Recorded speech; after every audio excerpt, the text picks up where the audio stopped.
നമസ്കാരം. ASHA shorts travel മെമ്മറീസിലേക്ക് സ്വാഗതം. ശ്രീപെരുമ്പത്തൂർ എല്ലാവർക്കും സുപരിചിതമായ സ്ഥലമാണ്. വേളാങ്കണ്ണി പള്ളിയിലേക്കുള്ള യാത്രാമധ്യയാണ് ശ്രീപെരുമ്പത്തൂരിൽ ഇറങ്ങിയത്. ശ്രീപെരുമ്പത്തൂരിൽ വെച്ചായിരുന്നു രാജീവ് ഗാന്ധിയുടെ കൊലപാതകം നടന്നത്.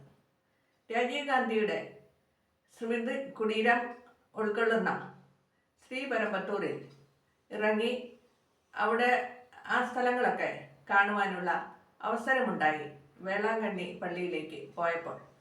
ഇന്നത്തെ വിശേഷം അതിനെക്കുറിച്ചാണ്.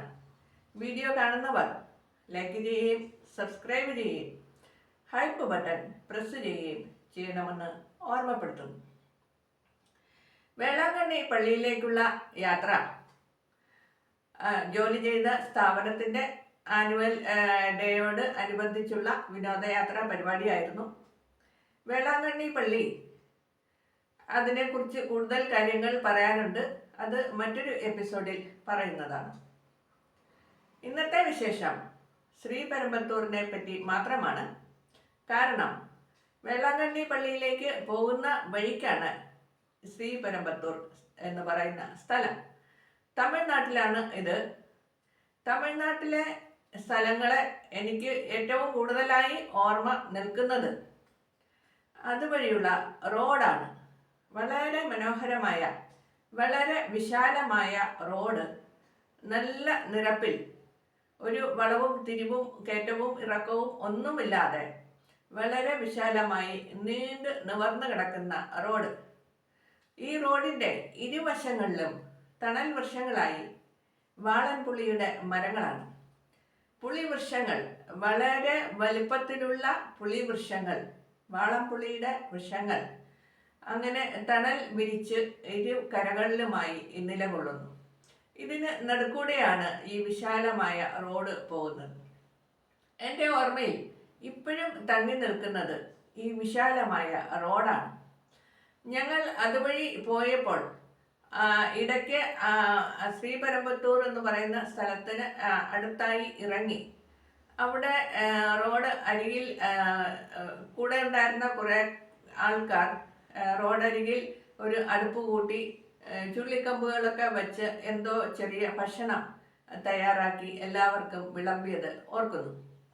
ഇങ്ങനെ റോഡ് സൈഡിൽ കല്ലുകൾ കൂട്ടി വെച്ച് അടുപ്പുണ്ടാക്കി ഭക്ഷണം തയ്യാറാക്കുന്ന വിധം ശബരിമലയിൽ പോകുന്നവർക്കും ഉണ്ട്. ശബരിമലയിൽ പോകുന്നതും കാനന പാതയിലൂടെയാണ്. വിശാലമായ റോഡുണ്ട്. അതിൻ്റെ വശങ്ങളിലായി അടുപ്പ് കല്ലുകൾ ധാരാളമായി കൂട്ടിയിട്ടിരിക്കുന്നത് കാണാം. ഇത് അയ്യപ്പന്മാർ പോകുന്ന വഴിയിൽ വിശ്രമിക്കാനിരിക്കുമ്പോൾ അടുപ്പ് കൂട്ടി അവർക്കുള്ള ഭക്ഷണം തയ്യാറാക്കുന്നതാണ്. ഇതുപോലെയാണ് ഞങ്ങളുടെ കൂടെ ഉണ്ടായിരുന്നവരും ഭക്ഷണം തയ്യാറാക്കി എല്ലാവർക്കും കൊടുത്തത്. അങ്ങനെ യാത്ര പുറപ്പെട്ട് ഞങ്ങൾ പോയിട്ട് ശ്രീപെരുമ്പത്തൂരിൽ രാജീവ് ഗാന്ധി കൊലപ്പെടുന്നതിന് കുറച്ച് വർഷങ്ങൾ കഴിഞ്ഞിട്ടാണ് അവിടേക്കുള്ള യാത്ര പോയത്. ഈ സമയം രാജീവ് ഗാന്ധിയെ നേരിൽ കണ്ട കാര്യം ഞാൻ ഓർക്കുന്നു. അത് തെരഞ്ഞെടുപ്പിനോട് അനുബന്ധിച്ച് ആണെന്ന് തോന്നുന്നു. രാജീവ് ഗാന്ധി സ്റ്റേറ്റുകൾ സന്ദർശിക്കാൻ വന്ന സമയം കേരളത്തിലും വന്നിരുന്നു. അപ്പോൾ ഒരു സ്ഥാപനത്തിൽ ജോലി ഉണ്ടായിരുന്ന എനിക്ക് രാജീവ് ഗാന്ധി ടൗണിൽ കൂടെ വരുന്ന സമയം ഞങ്ങളെല്ലാവരും ആ സ്ഥാപനത്തിന് വെളിയിൽ ഇറങ്ങി നിന്നു രാജീവ് ഗാന്ധിയെ കാണാൻ വേണ്ടിയിട്ട്. അങ്ങനെ റോഡ് ഷോയായി ഒരു ജീപ്പിൽ രാജീവ് ഗാന്ധി പോകുന്നത് കണ്ടത് ഓർക്കുന്നു. വളരെ സുന്ദരനായ ഒരു വ്യക്തിയാണ്. നല്ല തക്കാളിപ്പഴം പോലെ ചുവന്ന നിറമാണ്. ഇതൊക്കെ എനിക്ക് ഓർമ്മയുണ്ട്. അത് കഴിഞ്ഞിട്ട് ഉടനെ അടുത്ത വർഷവും അങ്ങോട്ട് ആണെന്ന് തോന്നുന്നു, തെരഞ്ഞെടുപ്പിനോട് അനുബന്ധിച്ച് പോയപ്പോഴാണെന്ന് തോന്നുന്നു, തമിഴ്നാട്ടിൽ വെച്ച് അദ്ദേഹത്തിന് കൊലപാതകം സംഭവിച്ചത്.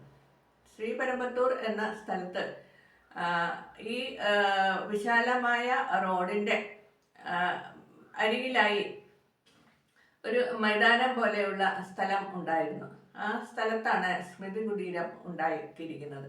ഞങ്ങൾ അവിടെ വരെ പോയത് ഓർക്കുന്നു. സ്മൃതി കുടീരം എന്നത് രാജീവ് ഗാന്ധി കൊല്ലപ്പെട്ടതിന് ശേഷം കുറച്ചധികം വർഷങ്ങൾ കഴിഞ്ഞാണ് ഞങ്ങൾ പോയത്. അപ്പം ആ സമയം അദ്ദേഹം മരിച്ചു വീണ സ്ഥലത്ത് ഗ്ലാസ് കൊണ്ട് ഒക്കെ ഒരു കുടീരം ഉണ്ടാക്കി വെച്ചിട്ടുണ്ടായിരുന്നു. അതെല്ലാം സന്ദർശിച്ച് കഴിഞ്ഞിട്ടാണ് ഞങ്ങൾ തിരികെ അവിടെ നിന്ന് വേളാങ്കണ്ണി പള്ളിയിലേക്ക് പുറപ്പെട്ടത്. അവിടെ ഞാൻ കണ്ട വിശേഷം എന്താണെന്ന് വെച്ചാൽ ഒരുവിധം വിജനമായ സ്ഥലമാണ്. മറ്റുള്ള കെട്ടിടങ്ങളാകട്ടെ ടൗൺ ഏരിയ ആകട്ടെ അങ്ങനെയൊന്നും ഇല്ല. ഈ വിശാലമായ റോഡ് മാത്രമേ ഉള്ളൂ. റോഡ് സൈഡിലുള്ള പുളിമരങ്ങളും ബാക്കി രണ്ട് വശവും വിശാലമായിട്ട് സ്ഥലം വെറുതെ കിടക്കുന്നതാണ്. പിന്നെ കണ്ട വൃക്ഷം എന്ന് പറയുന്നത് പനയാണ്. വളരെ ഉയരത്തിൽ വളർന്നു നിൽക്കുന്ന പന, നമ്മൾ യക്ഷിപ്പന എന്നൊക്കെ പറയുന്ന പോലെയുള്ള പന ആണ് ധാരാളമായി അവിടെ കണ്ടത്. മറ്റുള്ള തരത്തിലുള്ള വൃക്ഷങ്ങളൊന്നും അവിടെ കണ്ടതായിട്ടുള്ള ഓർമ്മ എനിക്കില്ല. അങ്ങനെയുള്ള ഒരു സ്ഥലം, ആദ്യം ആൾക്കാർ ഒന്നുമില്ലാത്ത ഒരു സ്ഥലമായിരുന്നു.